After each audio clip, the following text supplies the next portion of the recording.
आज इस वीडियो में हम पढ़ेंगे मॉलिक्यूलर आयन।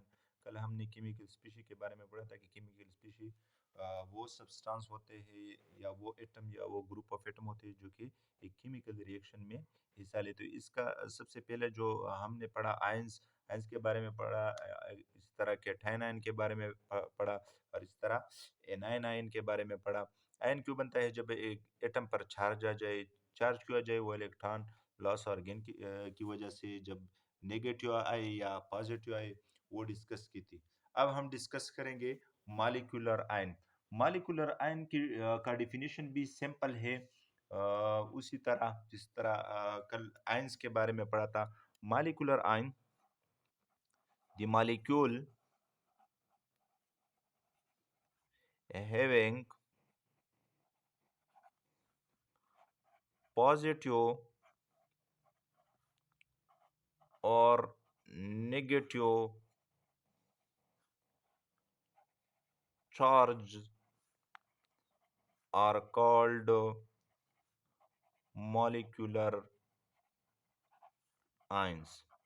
यानी मॉलिक्यूलर आयन हमारे साथ वो मॉलिक्यूल होते हैं जिस पर पॉजिटिव या नेगेटिव जो है वो चार्ज आ जाए, तो इस मॉलिक्यूल को हम मॉलिक्यूलर आयन कहते हैं।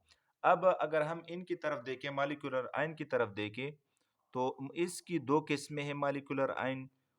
फर्स्ट ऑफ ऑल है कैटायोनिक आयन, एक होता है कैटायोनिक मॉलिक्यूलर आयन और दूसरा होता है एनायोनिक मॉलिक्यूलर आयन। कैटायोनिक वो होता है जिस पर पॉजिटिवली चार्ज आता है। आयंस या मॉलिक्यूलर आयंस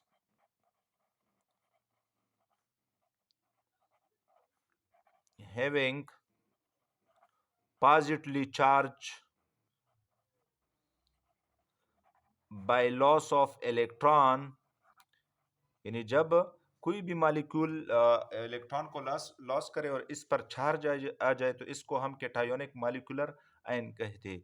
फॉर एग्जांपल हमारे साथ अगर मीथेन है, जब ये एक इलेक्ट्रॉन को लॉस करे तो हमारे साथ इस पर पॉजिटिव चार्ज आता है और इलेक्ट्रॉन को लॉस कर देता है।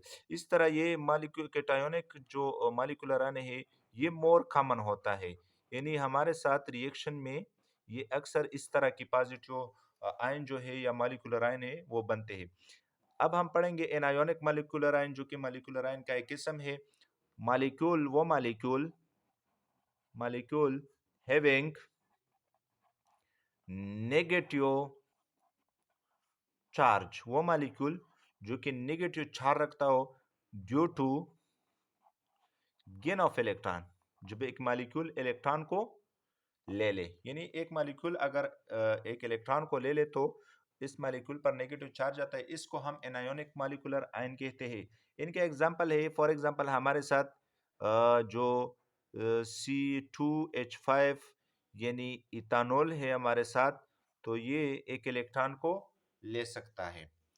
इस तरह इनके बाद हम पढ़ेंगे इनकी दूसरा किस्म जिसको हम कहते हैं फ्री रेडिकल।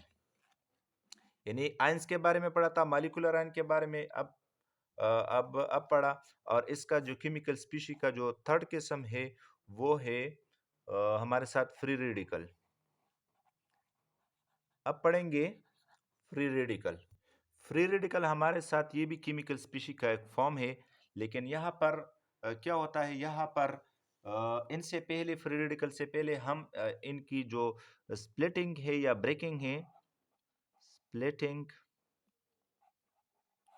या ब्रेकिंग, इनके बारे में पढ़ेंगे। स्प्लिटिंग या ब्रेकिंग हमारे साथ दो किस्म के होते हैं। जब एक ऑलरेडी बॉन्डेड एटम होते हैं, जब ये अलग होते हैं तो इनकी स्प्लिटिंग दो तरह की होती है। एक किस्म की स्प्लिटिंग को हम हीमोलाइटिक स्प्लिटिंग कहते हैं या हीमोलाइटिक, और दूसरा किस्म जो हमारे साथ है वो है हेट्रोलाइटिक, यानी हीमोलाइटिक स्प्लिटिंग एंड हेट्रो। जब हीमोलाइटिक स्प्लिटिंग होता है तो जो एटम आपस में अलग होते हैं वो अपना अपना इलेक्ट्रॉन ले लेता है और इसी तरह इनसे फ्री रेडिकल बनते हैं। और इसी तरह हेट्रोलाइटिक में दोनों जब आपस में अलग होते हैं दो एटम, तो फॉर एग्जांपल हमारे साथ ए और बी दो एटम है। जब ये अलग होते, इसने एक इलेक्ट्रॉन शेयर की बॉन्डिंग में और इस तरह ए ने भी एक इलेक्ट्रॉन शेयर की, जब इन दोनों की स्प्लिटिंग होती है तो इनसे हमारे साथ क्या बन जाता है। इनसे जब हेट्रोलाइटिक स्प्लिटिंग होती है तो एक जो है हमारे साथ फॉर एग्जांपल ए इलेक्ट्रॉन ले लेता है, तो इन पर दोनों इलेक्ट्रॉन आती है जिसकी वजह से इस पर चार्ज आती है, और इस तरह बी पर हमारे साथ पॉजिटिव चार्ज, ये दोनों इलेक्ट्रॉन को ले लेते हैं। तो इसलिए इसको डिफरेंट लाइटिक या डिफरेंट स्प्लिटिंग भी देते हैं, क्योंकि यहाँ पर इलेक्ट्रॉन की जो मसावी तकसीम है वो नहीं होता, इलेक्ट्रॉन एक ही ले लेता है और दूसरा वैसा ही रह जाए। तो इसलिए इनकी हेट्रोलाइटिक स्प्लिटिंग जब होती है तो इनसे हम आयंस या आयंस की प्रोडक्शन होती है, या केटाइन, और इसी तरह एनाइन या मॉलिक्यूलर आयन जो है वो बनते हैं एनाइन। इस तरह इनके दूसरा जो किस्म है वो है फ्री रेडिकल। तो फ्री रेडिकल के बारे में पढ़ते हैं कि फ्री रेडिकल क्या है। Chemical species having an unpaired of an unpair of electron formed by hemolytic splitting, hemolytic breaking या splitting of a bond is called free radical. इसको हम फ्री रेडिकल कहते हैं। किस तरह? फॉर एग्जाम्पल ऊपर जो है हमने पढ़ा है हेमोलाइटिक स्प्लिटिंग। फॉर एग्जाम्पल हमारे साथ एक एटम ए है, इसका एक इलेक्ट्रॉन है, ये बॉन्डिंग में शेयर की, इस तरह बी का एक इलेक्ट्रॉन है, इस दोनों ने इलेक्ट्रॉन शेयर की। इनका एग्जाम्पल हम इस तरह ले सकते हैं, ए बॉन्डिंग टू बी, या ए अब इसका इलेक्ट्रॉन बॉन्डेड है बी के साथ। अगर इन दोनों की स्प्लिटिंग होमोलैटिकली हो जाए, यानी अपना अपना इलेक्ट्रॉन, ये अपना अपना इलेक्ट्रॉन ले जाए, तो इस वक्त ये हमारे साथ फ्री रेडिकल बन जाता है। तो फ्री रेडिकल हमारे साथ इनका हेमोलैटिकली स्प्लिटिंग की वजह से बनते हैं, और इनमें इनके ऊपर जो है एक डॉट होता है। फॉर एग्जांपल एक एटम है तो इस तरह इस पर डॉट आता है, तो इससे हम इनको रिप्रेजेंट करते हैं।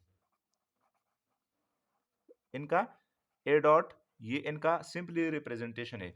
इस तरह हमारे साथ जो फ्री रेडिकल है ये हाईली रिएक्टिव होता है, हाईली रिएक्टिव, और ये कुछ रिएक्शन में जो है ये बनते हैं।